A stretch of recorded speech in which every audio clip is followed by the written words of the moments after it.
Recording in progress. All right. Well, good morning. Happy Friday. I can't believe it's already March already, month of March already. First quarter almost done and over with. So I appreciate all of you for being on today's class. We're going to go dive deep into the buyer representation and broker compensation agreement. So there's a lot of stuff that has been revised.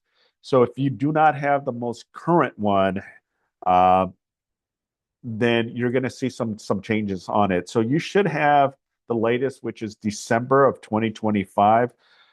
As a reminder, there's always two updates each and every year. It happens in June and it happens in December. Either they add a new form to zip forms, they revise, they delete, they modify, add language, take language.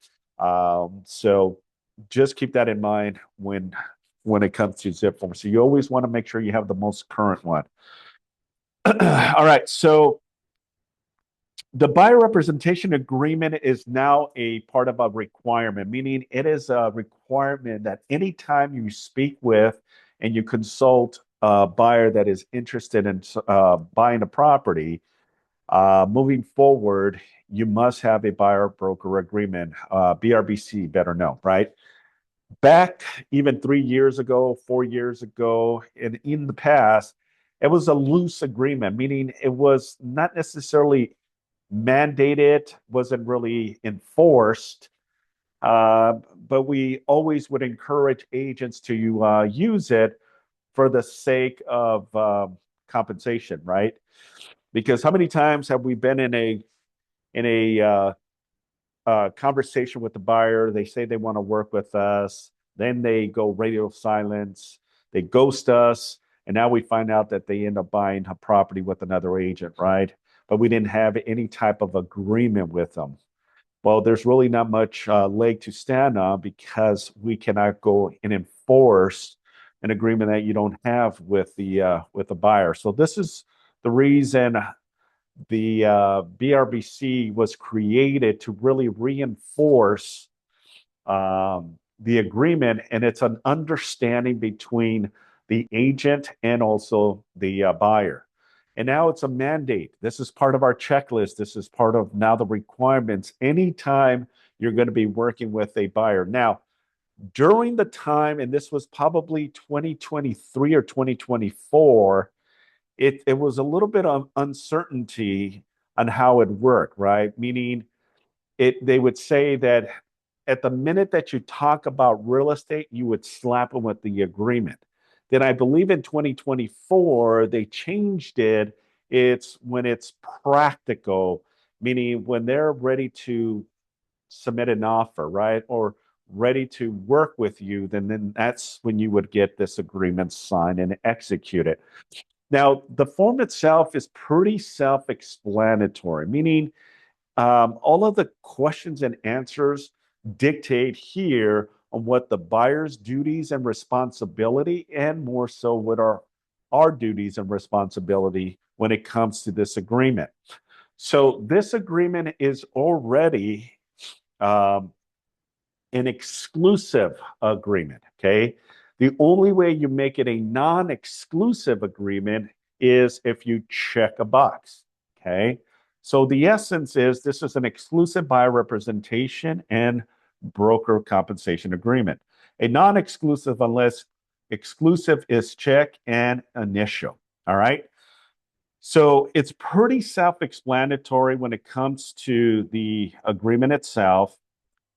And you always, all of the forms have a date of preparation, right? That's the date that you initiate this form, not necessarily when you execute this agreement or have the buyer sign, but when you actually start the form, right? So the moment that you create this form is the date that you want to put. Okay. So the date today is Friday the 6th. All right, the right to represent is, who are we representing? Okay, so the buyer, Mr. Buyer. Okay. If there's a second party, then you would put the second party, right? Mr. and Mrs. Buyer as an example. Okay. If the buyer is a corporation, LLC, or partnership, then you would check this box off. Okay. So if you're representing investors as an example, then you would check here. And obviously, the name of the company would be up here, not John Smith and Samantha Smith, but the corporation, such as 123 LLC, as an example.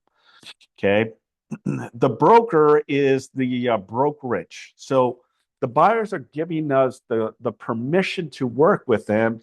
So in essence, you would put your brokerage information here. Keller Williams as an example. Okay. That is the brokerage. Okay. Not Simon, not a broker, but the company. Okay. Next goes into what we call the grid of the entire form, right? This is what I call the meat and potato of all of the information of what the buyer's duties and responsibilities and what our job as well in facilitating and working with the buyer. Now, what I like about the buyer representation agreement is it gives you basically a question and answer to it. And there's times where it references on a specific paragraph where you can now go to and get all of your answers there, right? And I'll explain how it works. So the next part is the terms of representation. The items in this paragraph are the contract terms of the agreement reference provided. Further explanation. This form is 5 pages and advises it advises the buyer to obviously read all of the documents, right? Anything and everything that they sign, they should acknowledge and read, understand before they sign anything. Because how many times have you been in a situation where I didn't know what I was signing, right? Well, the minute that you initial, the minute that you do a signature, you acknowledge that you understand what the form states. The next is the representation period, okay? So the representation is the time that you're going to be working with the buyer, okay? This is the time frame. Most agents like to see a 6 month agreement, right? Most agents, right? Because there may be offers submitted, offers not accepted, offers canceled. So you want to have that time period in order to facilitate this, right? But it starts off when you're going to start the representation, right? So if you meet with the client and consult with them, you can say, we are starting as of today, March 6th, right? Then it stipulates, how long you want to work with this particular buyer. Now, I also want to emphasize and stress that a buyer in the broker agreement, that if a buyer is not a corporation, LLC, or partnership, the represented period shall end on or either end date specified above or 90 days, okay, from the beginning date, whichever sooner. Meaning that these agreements um, are basically between a buyer and the agent for 90-day periods, right? But if it's a corporation, it's a different element to it, right? But I still like to see a 6 month period, and how you interpret that and work with a buyer is, these agreements are for 90 days. I'm hoping that, by that time, we find, identify, and negotiate an offer accepted, go into escrow, and we close the deal. But under certain specific circumstances, we may not, and I might not be able to identify a specific property that meets all of your criteria. Therefore, I'm saying that we may do an extension, right? So you want to have that conversation from the very beginning, indicating to them that, hey, you know what? It is a 90-day agreement, but I also would like to have an extension right off the bat, right? Why do you want to set the tone right from the beginning? Because they'll know what your expectations are, right? They know that the goal is obviously to find something quickly, but there may be some challenges with it, right? Maybe the properties that we look for don't meet your client's criteria, right? Or we're overbid, or we don't get our offer accepted, and now it's 30 days, 60 days, and now you're only pushing 30 days, you're going to ask for that extension, right? So in essence, these agreements, as specified in this, says that it's a 90-day agreement. Now, if you work with a corporation, then that changes everything. You can definitely go above that time frame. 2A goes into the type of representation. As I mentioned, it's already a exclusive agreement. But if your client does not want to have an exclusive, then you check that this is a non-exclusive agreement. Okay. So you don't want to necessarily check that, but if you have a potential buyer as an investor that may have multiple buyers, agents or buyer agents, right? They don't want to be tied just with you, because if someone else brings a property to them and they submit an offer, they don't want to be responsible to pay multiple commissions. So they may say, look, I'll represent you if you find me a good deal. And if that deal goes through, then yeah, you know what? I'll pay you a commission, because the agreement does state that the buyer is responsible to pay you compensation. Okay. And we'll explain how commissions and compensations work in a little bit, but in essence, that's how it interprets. Okay. All right. So the next, it goes into property to inquire, right? Broker, including any associate license working through broker on behalf of the buyer, provides services for the types of properties and its location specified below. So this is where you get into the heartbeat of what your buyers are looking for, right? This gives you a better understanding when you're having the conversation with the buyer, Mr. and Mrs. Buyer. So tell me exactly what are we looking for, right? Now, it's already established that this form is for single family residents. Now, if they do not want an SFR, they have additional options. That's where B1 comes into play. Mr. and Mrs. Buyer, what type of property are we looking to inquire? Okay, so if you see what it says, single family, or if check, SFR is excluded from this agreement. Okay, so if it's not going to be a single family residence, what type of agreement is this? Right? It now has multiple family, right? Multifamily residential with 2 to 4 units, or check box with 5 or more. So if it's 2, 3, 4, then it's considered a duplex, triplex, or fourplex, right? Anything over 4 units is now considered commercial. So if you're working with someone that is looking to purchase something more than 4 units, then you would check with 5 or more. That means that your client is looking for commercial multifamily, right? Then you would check. This also includes industrial. This is a commercial BRBC agreement that also stipulates if you're going to be representing a client that is a vacant land, commercial, tenants in common, industrial, or the following specific properties, right? It can be townhomes. It can be manufactured homes or mobile homes. Be specific, because remember, all of the information that's on this agreement really dictates how you're going to get paid a commission.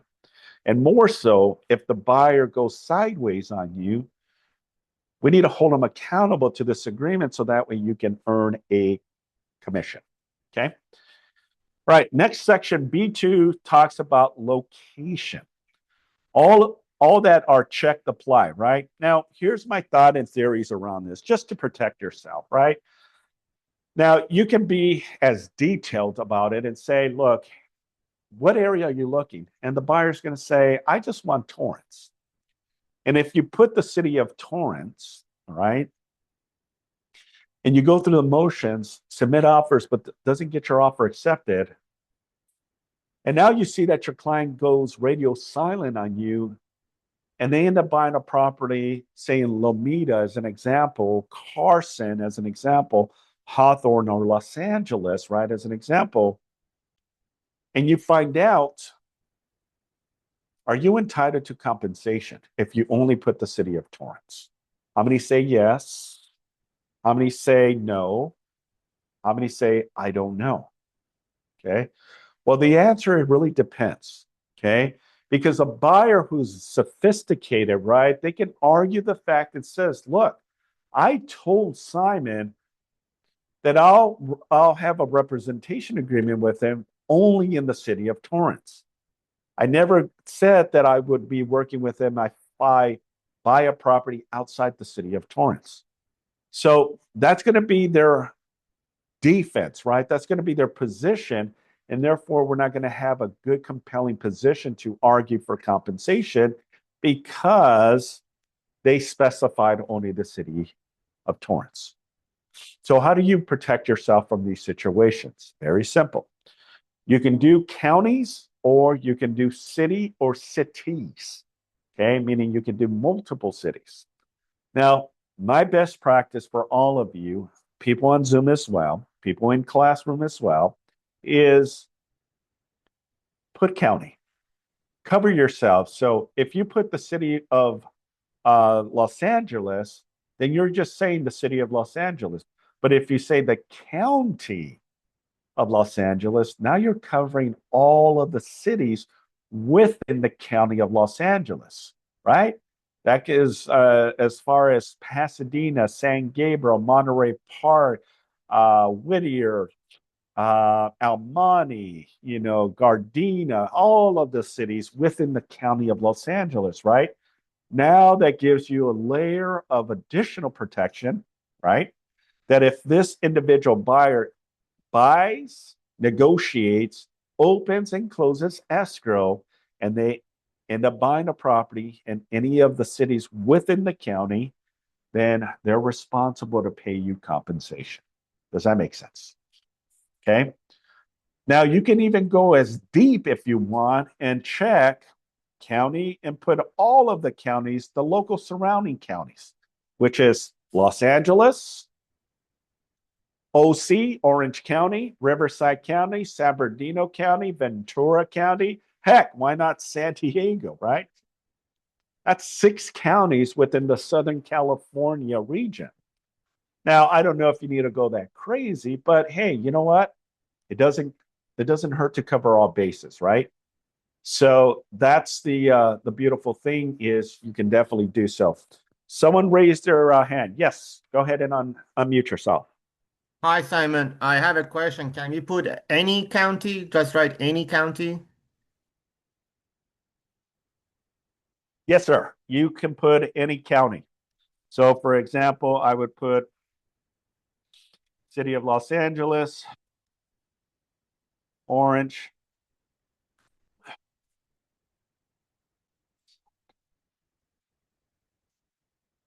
you know, San Bernardino as an example,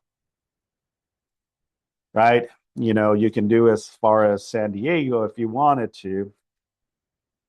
Okay. But, I'm just kind of illustrating, right? Because now it covers all the counties where you don't have to necessarily just put a specific city, right? Because the argument here, if you were to represent me, right, and I understand the contract, I don't want to be cornered, right? If that makes any sense.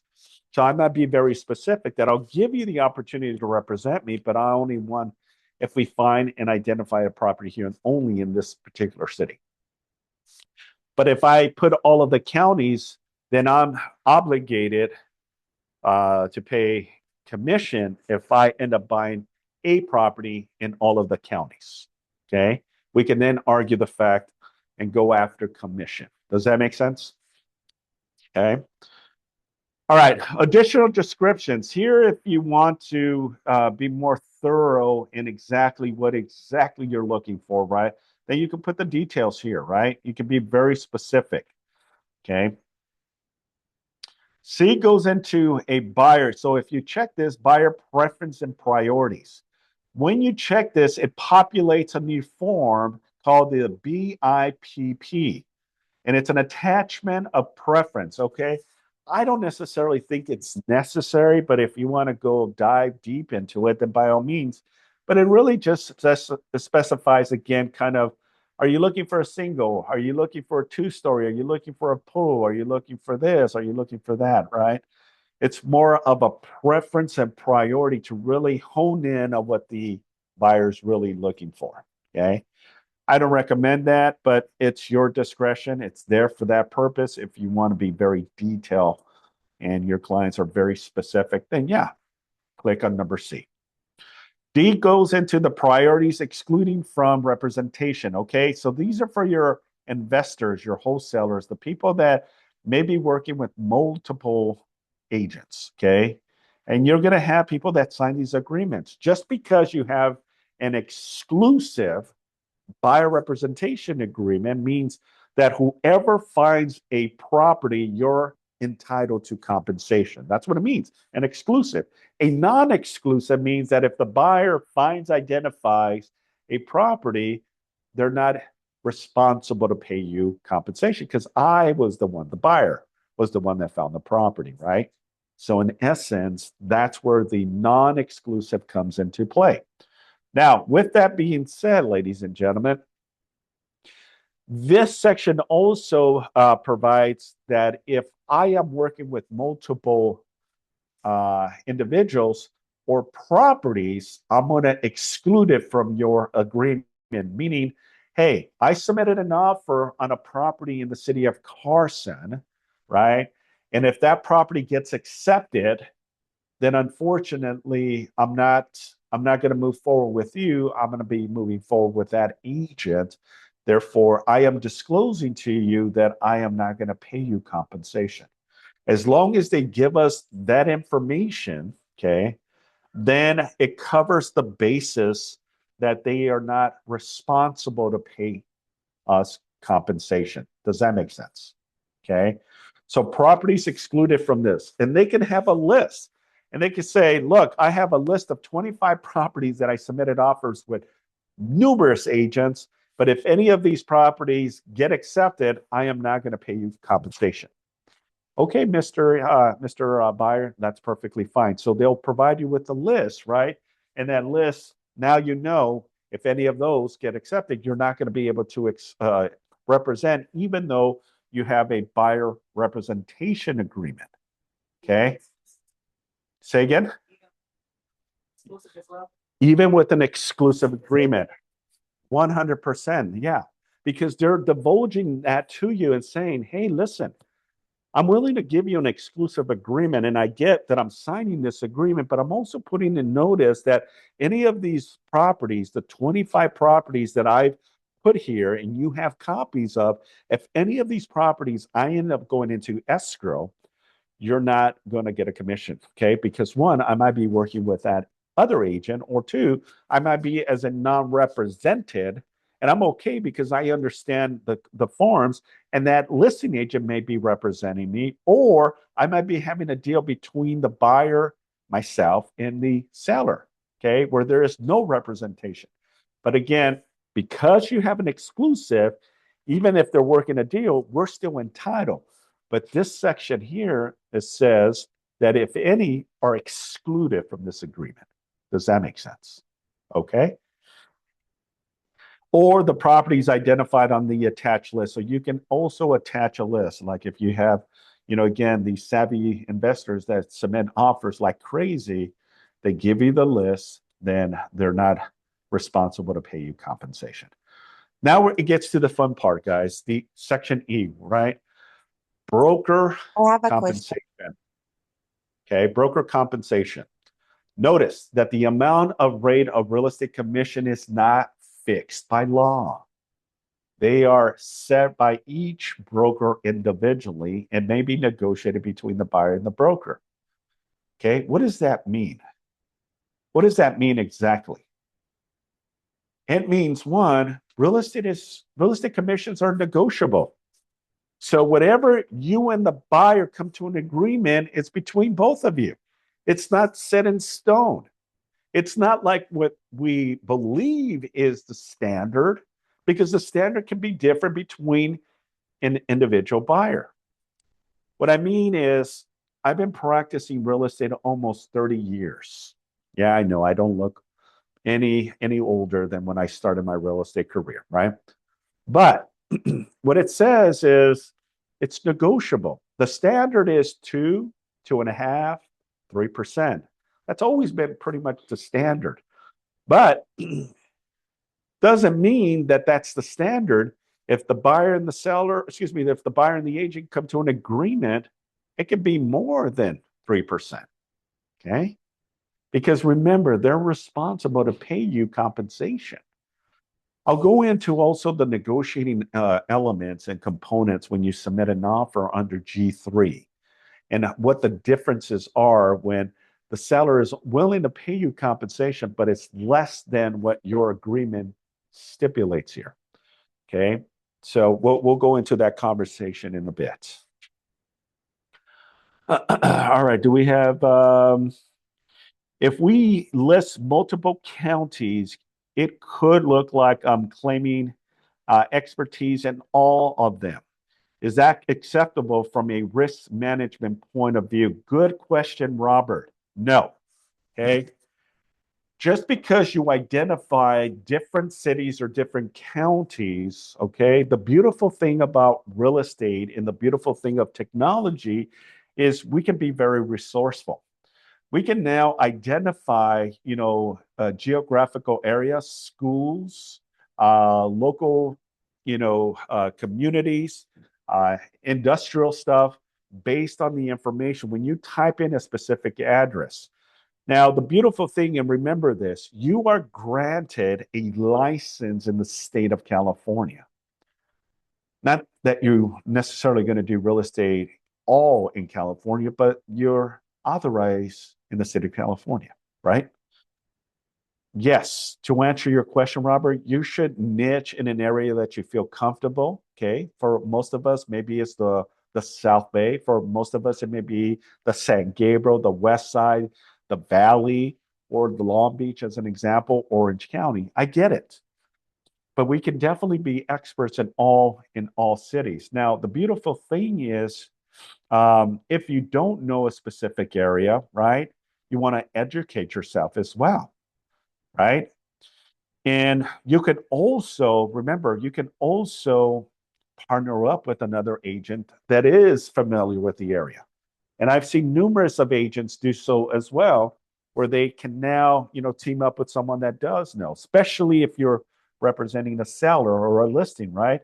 If you're going for a high-end listing, right, and you're not familiar with the area, you don't know much, and you want to win over the seller, you might team up with someone that does know the local area. I rather partner up with someone and get a listing and get compensated than lose the opportunity because I don't show the value, right? Because I don't know much about the area.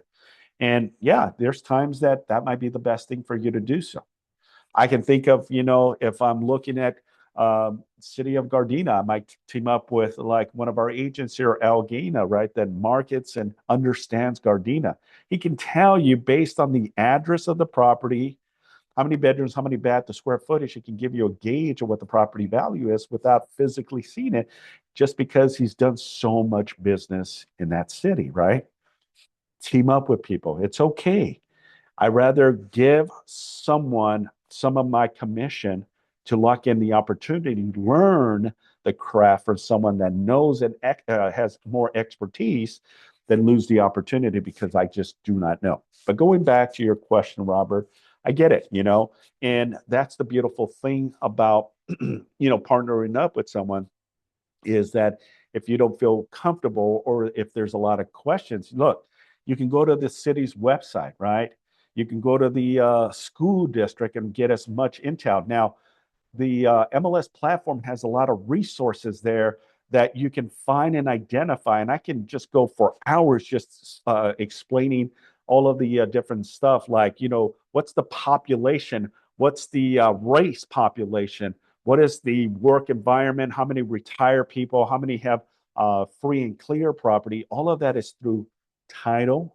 All of that is through, third-party sites like RPARM as an example, under your membership services that you're allowed to gather intel information. But good point, very good point. So the amount of compensation, again, it's not fixed. It's not set in stone. It's whatever both the buyer and the agent come into agreement. You can put a percentage or a flat fee. Okay. Also, if you wanted to attach, and it's very far in view, I haven't really seen, this is more commercial, where I've seen commercial agents have maybe like a compensation scale.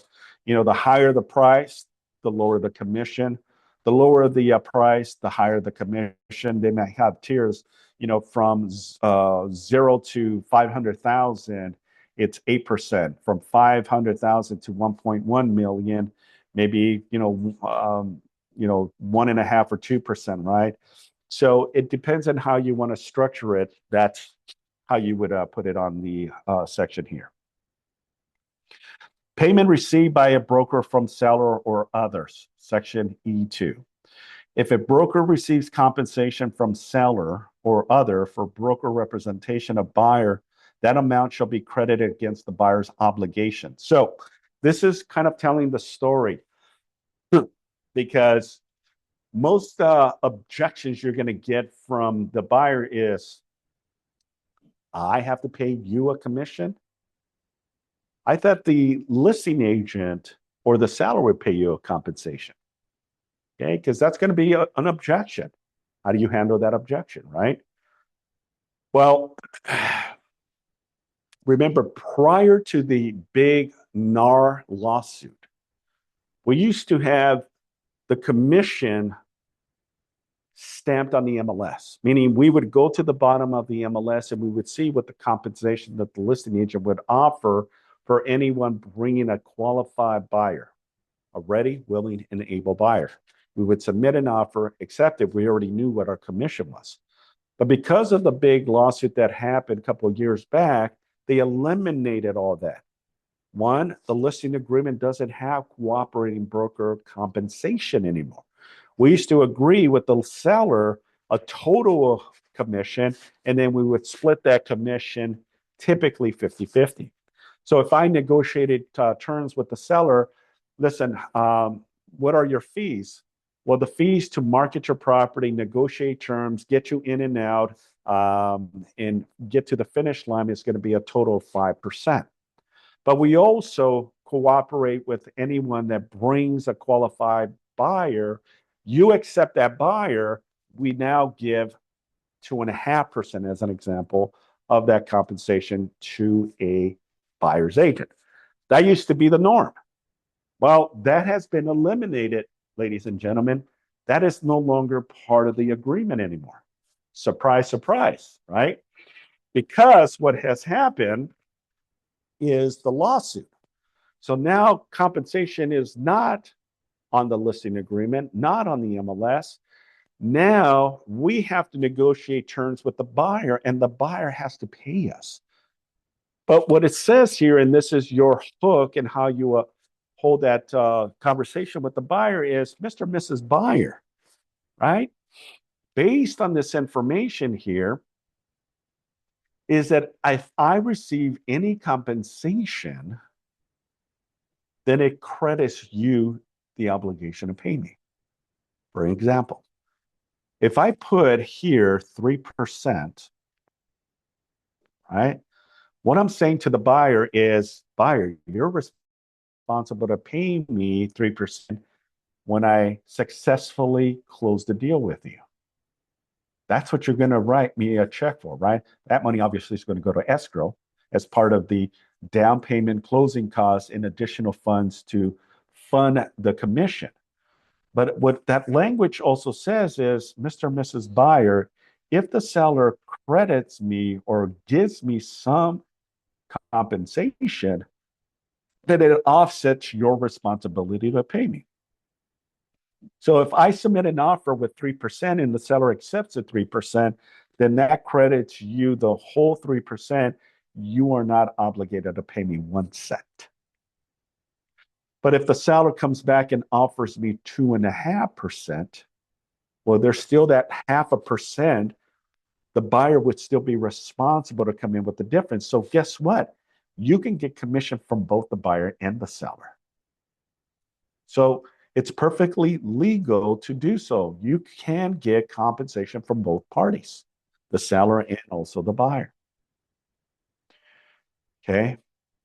But what if you say, well, I don't really want to charge my buyer that 0.5%, because I want to build that long lasting relationship with the buyer, right? And I want the buyer to be happy with their purchase, but I'm looking at it from a longevity relationship. 3 to 5 years from now, they may decide to sell their property, and I want to be the agent of choice. So what I'm going to do is I'm not going to charge them the 0.5%, and I'm okay taking just the 2.5 from the seller. Guess what? That's okay. You have that directive to do so. You have that ability to say, I'm not going to charge you. You are an independent contractor. You negotiate whatever you want. We as a company don't. You as an agent negotiate price, terms, and conditions. So if you don't want to charge your client the additional 0.5%, you don't have to. So then what do? If that's the case? Well, you have to do what's called a modification of buyer representation agreement. You're modifying the agreement from what you had on this of 3%, and there's a modification terms that says to the buyer, hey, I know I said 3%, but now I'm going to modify and accept the 2.5% that the seller's going to pay me. So now, just so that you and I are on the same page and you don't think that I'm going after your additional percentage, I will modify it in writing. So that way they have a copy, you have a copy, and there's no misunderstanding. Okay, that's what you need to do. So the beautiful thing is about this is that if the seller or anyone else compensates you, then you are basically stating to the seller, to the buyer, that you are crediting the amount, that the obligation of this agreement. Section E2, 4C is the paragraph, and we'll talk a little bit more about it, but it talks about the continuing right to payment for broker involvement properties. This is a very important one because if you leave it blank, and I've seen a lot of agents leave it blank, you want to put a number, whatever number you feel compelled to do so, because remember, the buyer has to agree to it. Everything that you put here doesn't have to be agreed by the buyer. They can say, look, I'm not gonna pay you 3%. I'm willing to pay you something, but not 3%. I'll pay you 1%. Okay. So what if that's the case? Let me throw a wrench at this. If the buyer says, I'm not going to do 3%, but I want to give you 1%. Okay. And you think 1%, well, 1% is still not a lot of money. Okay. You don't want to put 1% here because remember, part of negotiations, ladies and gentlemen, is this. The listing agent, as part of their counter offers, they can request a copy of your BRBC. It's not mandatory to include it as it used to be that you submit an offer, you would send also the BRBC. But if they ask it as part of their counter, guess what? You got to provide this BRBC. And if they see 1%, okay, that means now that they can negotiate when they see 1% that you are willing to take 1%. So now the seller can says, let's offer them 1%. They're willing to pay you, but only 1%. So how do you handle those type of conversations, right? Well, very easy. This is where communication and understanding and how the conversation will intel, but it also will help you understand how to handle the objection, right? Because a lot of agents still don't understand how all this works. Put me in front of a buyer, I will help you because I understand how the contract. As a matter of fact, today at 3 o'clock, one of my agents is having a buyer consultation here in the office, and she's asked me to come in and help her with the conversation. And guess what? I'm going to do it. I do have that slot available, so that's what I do, to help and support my agent. Now, going back to the conversation, if the buyer says, I'm not going to do 3%, I am worth 3%. How do you navigate the conversation? I completely understand, Mr. and Mrs. Buyer, okay, that you're willing to pay me 1%, and I'm grateful and thankful for that. I'm still going to try to get my full 3%, okay? How I'm going to do this is I'm going to try to ask the seller to pay me the whole 3%, which will offset the 1%. But if I only get 2%, then as you said you would pay me, that 1%, I'm okay with it.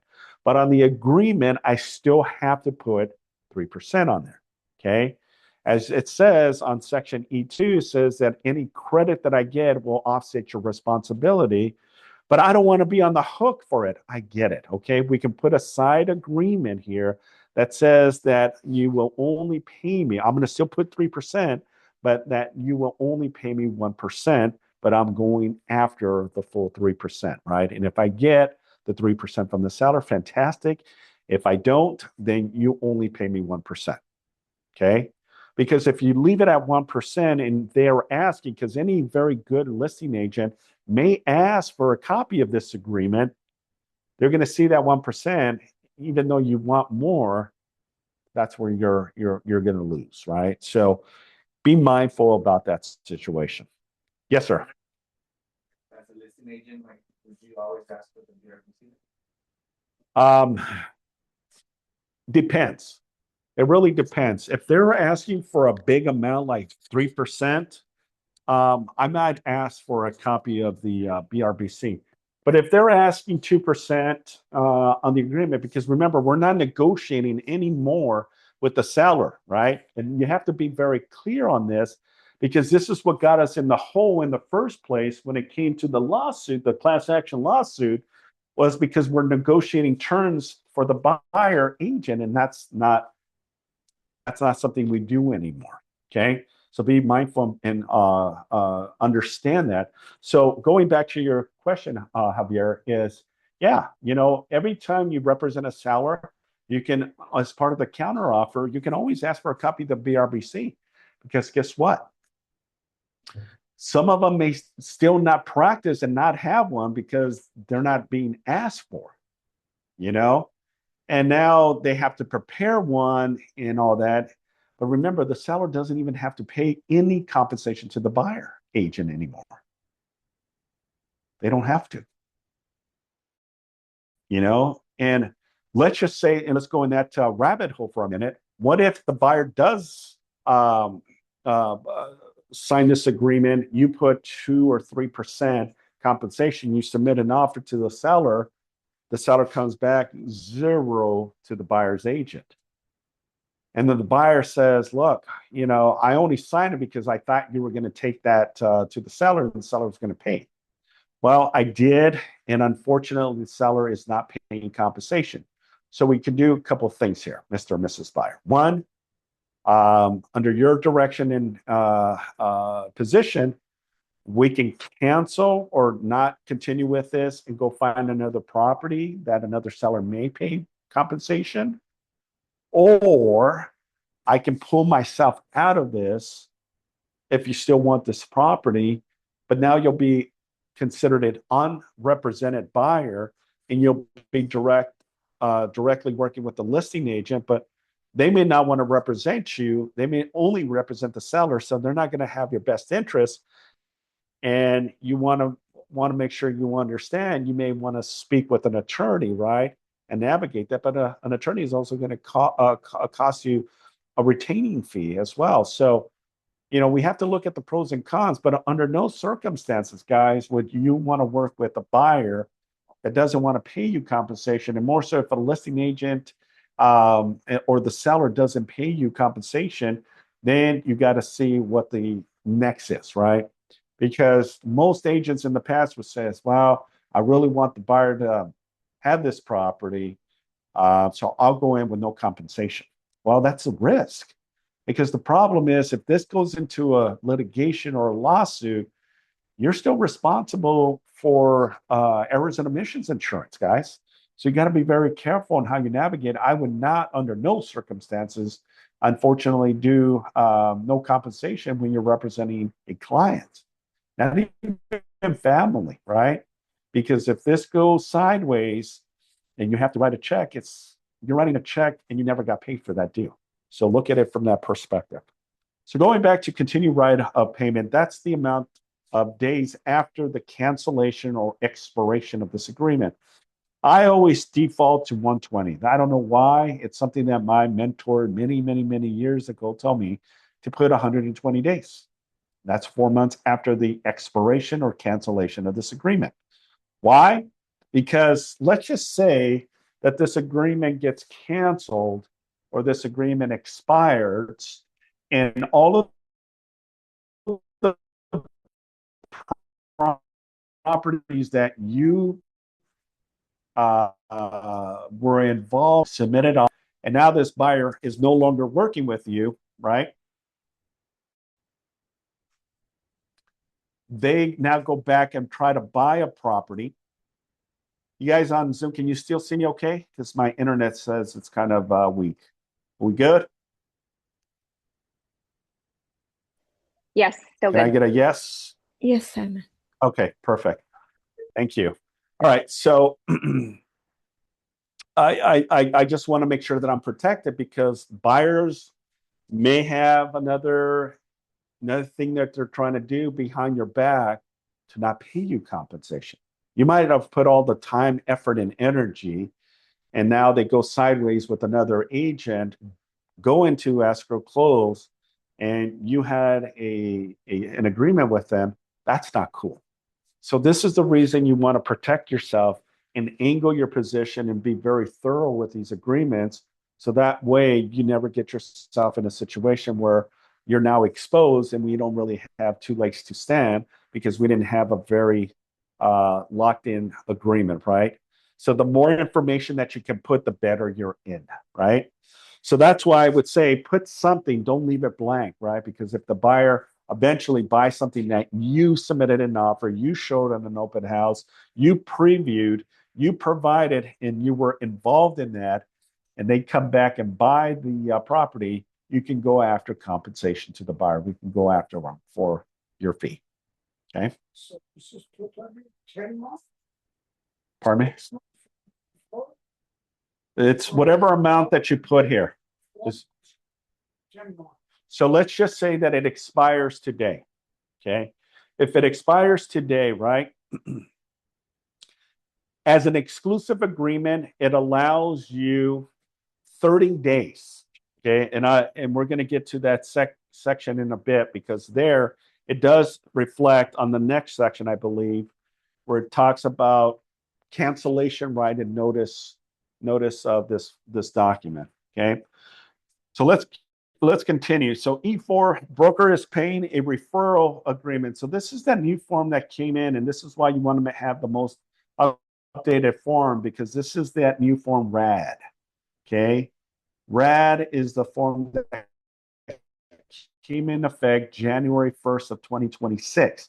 Because of everything that has transpired regarding compensations and all that, I guess they forgot and failed that there's also still some negotiating between agent to agent.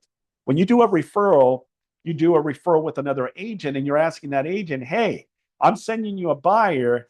And if you close a deal with that buyer, you're going to pay me a referral fee. Well, now, because of all of the NAR thing that happened, this now came to light. Surprisingly, this should have came to light years ago, but it came to light and was in effect as of January of this year. So now we have to divulge and disclose that if you're collecting any type of referral agreement, you also have to divulge that with the buyer or the seller that you're referring and how much compensation you're making. So if you're collecting 25%, guess what? The buyer or the seller will also know that you're collecting additional funds for only referring. You're not even involved in the transaction. You're just referring the client. Does that make sense? It's part of full transparency because Does that make you think like change or make them want to renegotiate what they're giving you or what you should be like, like, oh, it has nothing to do because the commission agreement is between the agent and the agent, meaning they're going to give out of their personal commission a percentage to the agent that refer me the client. It has nothing to do with the seller or the buyer that you're referring. But because of full transparency that there is money exchange, this is why this now form, when you populate the referral agreement, it's going to populate this agreement now called a RAD. Realtors acknowledge addendum. I can't remember the full name of it, but it's now an attachment to the referral agreement. Yeah. Someone has their Afshin. Yes. Question, with regards to E4, do they have to have a license, real estate license, or it's anybody off of the street can request that referral fee? Yeah, it's only agent to agent referrals. You cannot give a referral fee to someone that is not licensed. Okay, so only licensed agents. So it can be licensed in the state of California, licensed in other states, even licensed outside of the state of California or the United States. Maybe your clients are relocating to Canada as an example, and you connect them with a Canadian realtor out there. So you can definitely refer it out there as well, and you're still allowed to get compensation. So once they find, identify, negotiate, and close with a property out in Canada, then their brokerage will be sending you a referral commission. But under no Simon, circumstances, yeah, one second, let me just finish my thought. But under no circumstances are you allowed to pay a referral to a non-licensed individual. Yes. Simon, is that true even if it's a flat fee? For instance, like if you're a sales state guy, he's like, hey, I'm selling this estate. They're going to sell the property in a couple months. I'll refer you to the client if you give me a flat fee and it's not a percentage. Well, there's going to be different views on it. Okay, when you define flat fee, what do you refer to, right? Is it a couple $100? Hey, thanks for referring me that client.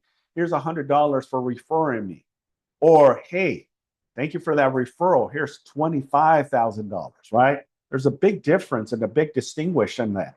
So that you cannot do. But if you're referring someone that is not licensed and you're willing in good faith, it has to be an amount that is not overly suspicious, right? Because again, in order to get referral fees, it has to be a licensed individual or a licensed agent under a brokerage. Because I've had this situation too.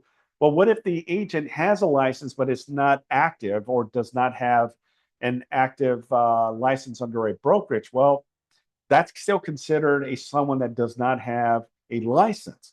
They have to be active with the brokerage, even though they're not practicing real estate. They may be a referral agent within the brokerage. That's fine, but they have to have their license hung with a active brokerage. Otherwise, it's not allowed. Hope that makes sense. Hey, Simon. Yes. So when you want to thank somebody who referred you a client and that person is not an active agent, are you able to give them money as long as it's not some crazy sum, or is that absolutely not allowed, even if it's something small? I would say don't do it. Don't do it. Because, if you ever get investigated, okay, I don't know, you want to stay in the straight lines of ethics, in my opinion, right?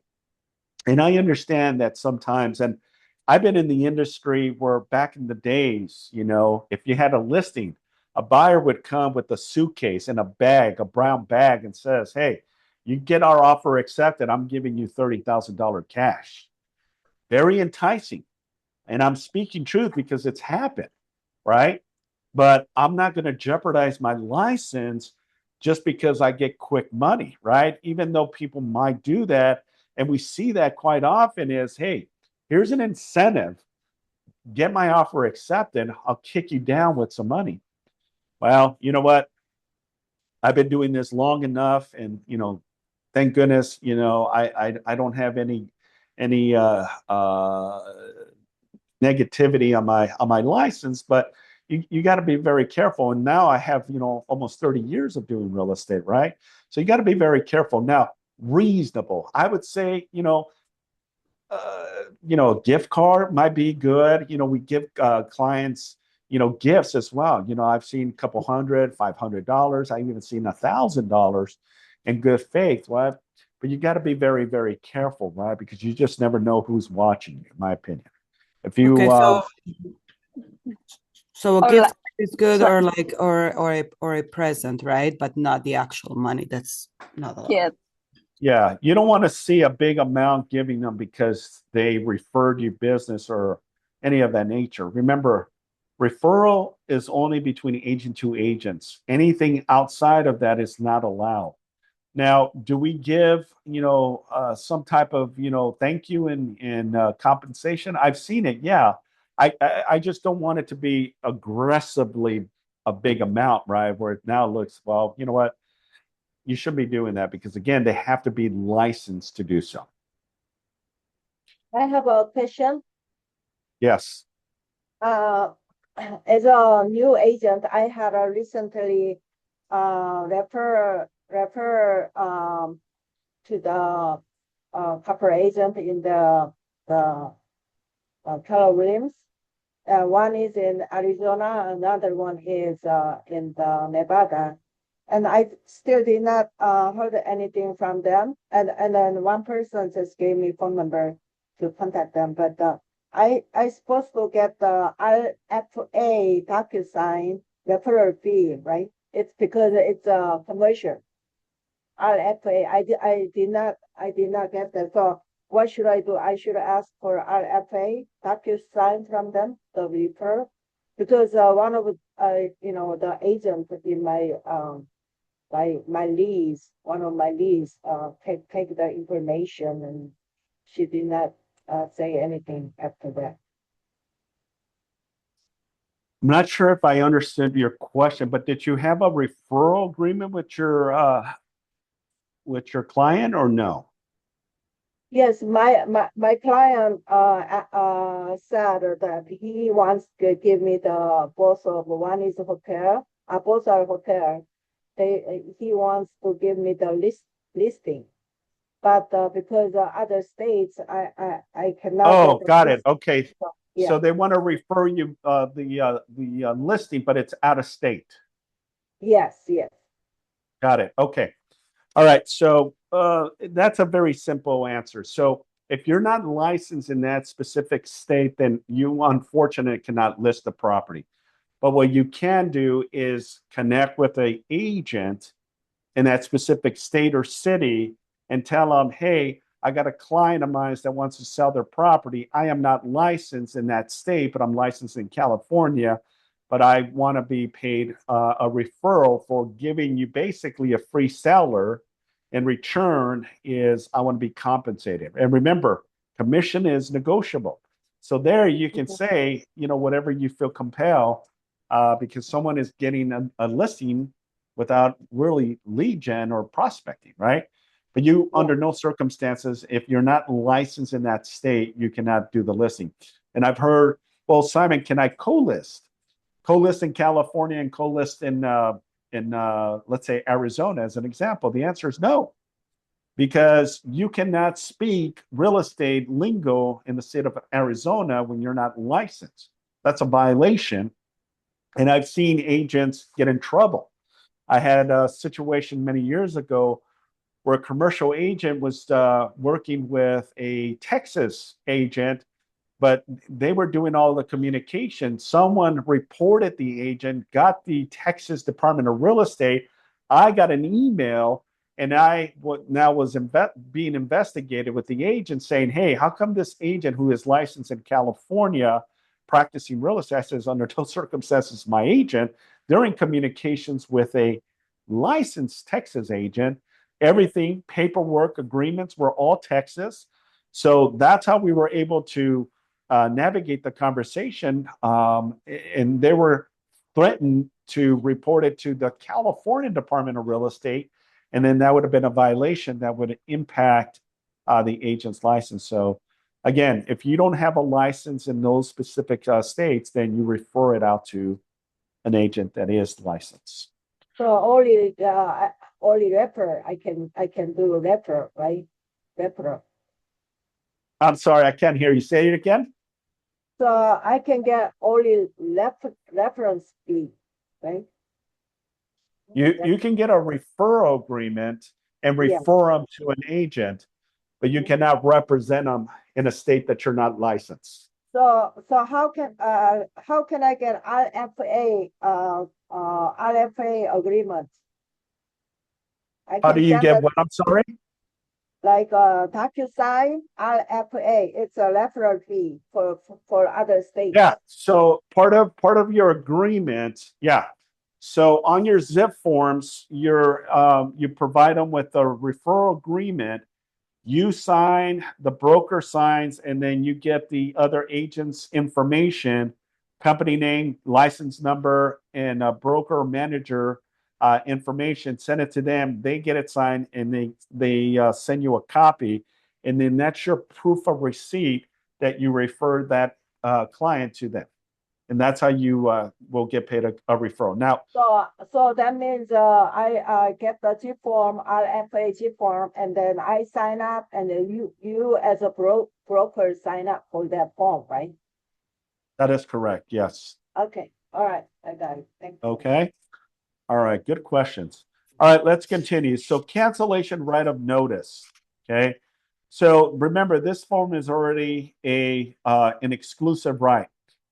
So as an exclusive right, cancellation effects is 30 days, right? So what this means is the beautiful thing of having a non-exclusive, an exclusive agreement is that if you and I decide to cancel our agreement, right? You decide to go somewhere else, and I had an exclusive agreement, this will be good for 30 days plus whatever we put up here. So if you put 120 days, so it's 120 plus 30 days. So the 30 days on an exclusive, then it starts your 120 from the 30 days as an exclusive. If you do a non-exclusive, then the time of cancellation or expiration, then that 120 days starts. Does that make sense? Okay. All right, so let's continue. Buyer's financial and personal information. Okay. So here is the information that goes into kind of, does the buyer have the means to pay compensation, right? So time to deliver buyer personal information. So here, if you click on this, it'll populate this form, right? Which is the BFPI, right? Most agents don't, but if you want to, you can add it within 5 days after executing, then they have to fill this form out. Section G2 goes into, hey, you know what? I want to work with you, Simon, but I just don't have sufficient funds to pay you a fee. So as part of the disclaimer here, you can then say, look, I'm willing to represent, click here. What that means is that the buyer broker's obligation to represent in a transaction is contingent upon a seller agreeing to pay as an amount of compensation. So for those buyers that don't have the means to pay you compensation, that's okay. We understand if they don't pay, they're not going to pay you, then we have to move on to another property. Okay? Because I'm not going to be able to represent you if I'm not going to collect money from you nor the seller. Does that make sense? Other terms. Okay, so here you can put in any additional terms that you wish to do so to be more specific. Okay.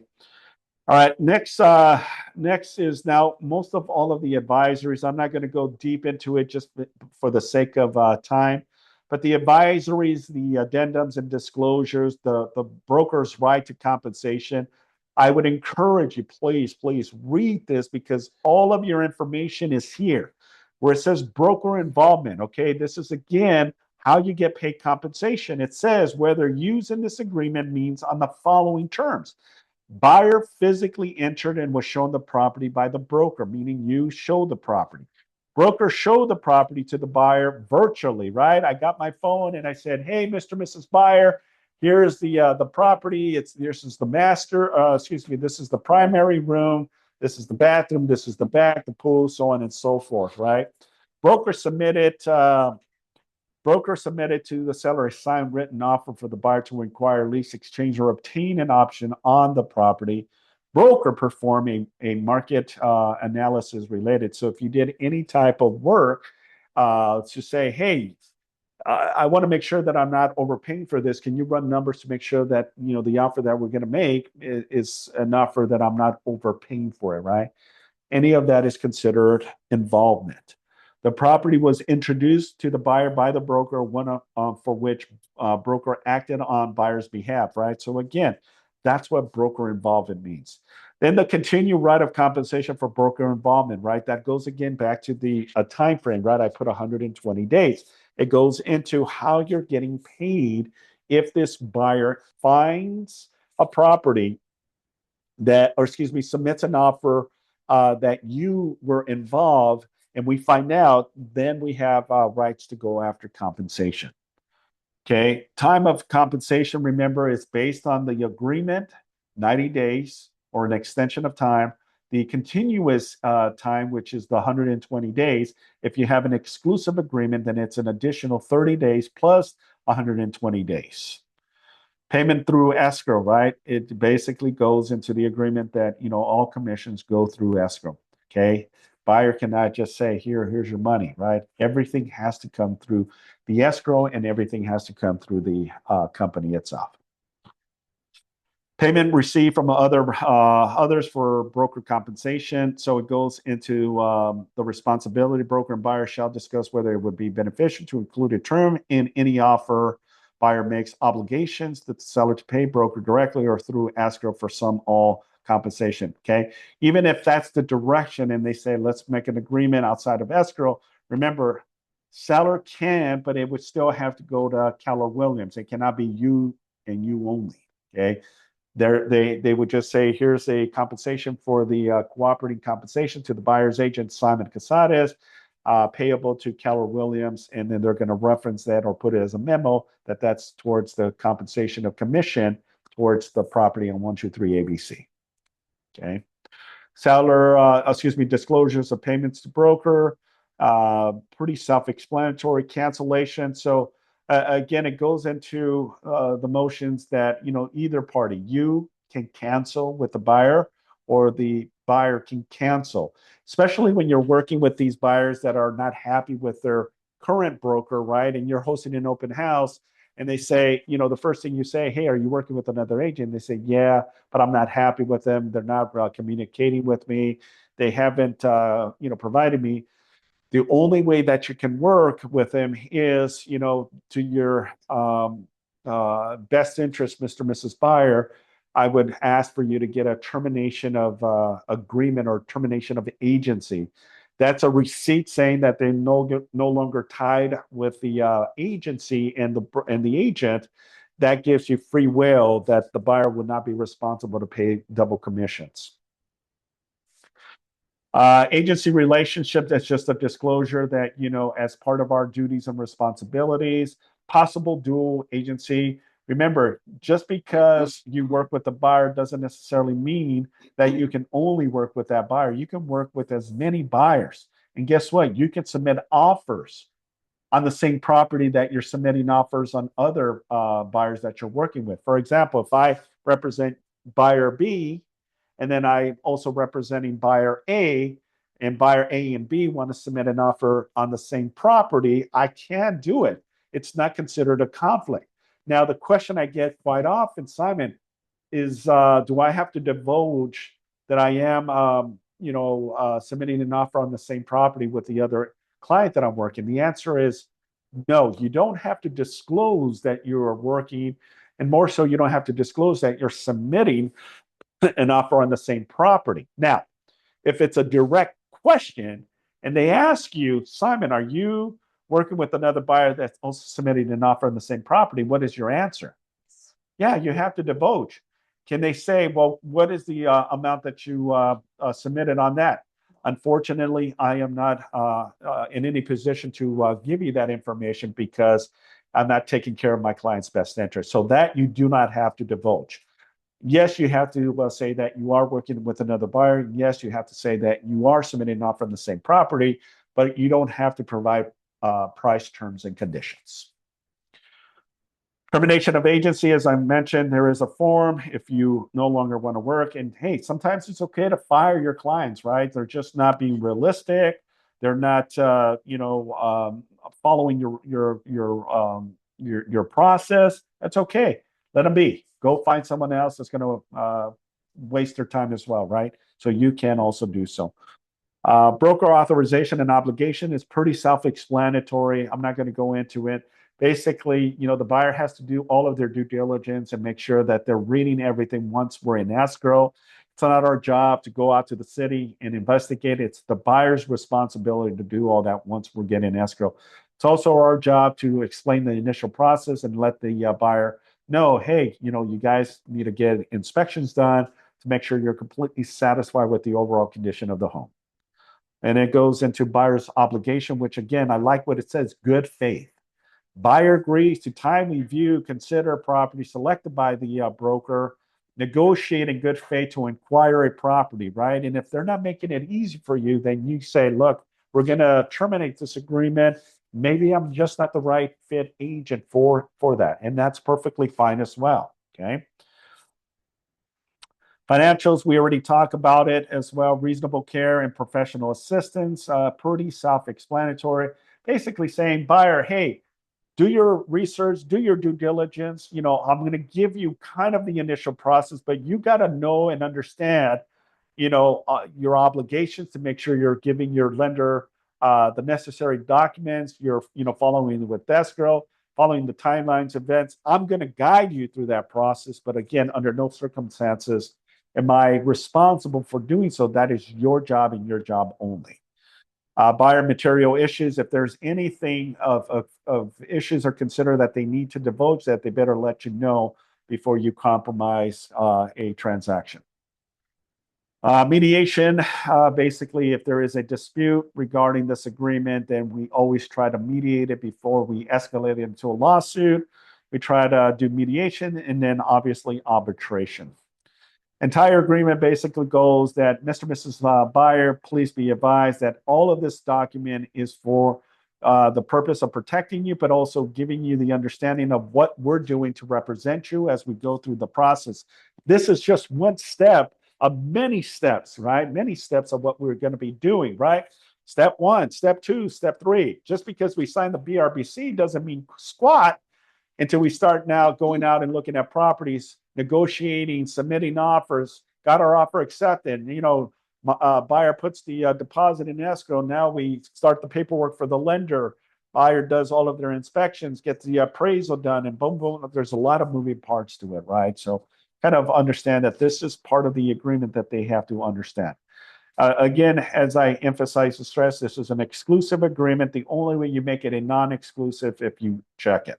So it just confirms that. If the buyer is anything other than just John Smith and Samantha Smith, it's an entity, then you would click here and then it populates the RCSD form. And then buyer signatures, and once it's executed by all parties, you give them a copy of it, and you keep a copy of it. And congratulations, you're officially working with a buyer. With that being said, yes, Robert, question. Yes, this is off topic as usual, but I think some of the agents in the office might be interested. So Apple just released a book called the Neo. There's 2 versions, one for $5.99 and one for $6.99. You can go onto their website to their academic section and get it for $100 less. It doesn't have a lot of bells and whistles, but it does everything a realtor can do or needs to do. So I think you're going to be seeing a lot of them. Repeat it again. I didn't hear that. Say it one more time. Apple just released a new MacBook called the Neo. It's 2 versions. One's for $5.99, one's for $6.99. And you can go to their website, to their academic section, and get $100 off without having to prove that you're a student. It's available next week at the mall, and it does pretty much everything that everybody needs to do. So for those of us who don't want to carry a big, heavy MacBook Pro or anything else around, I think this would be a pretty good, pretty sweet spot. Yeah. Like I said, you're probably going to be seeing a lot of them. So beautiful. Well, I appreciate that. All right. For all of the Mac users, I'm a Mac user myself, but I do have the 14 Mac Pro. And it is a little heavy, but I love it. Yeah, you can get one of these and be one of the cool kids That's right. at a cheap price. Awesome. I appreciate the info.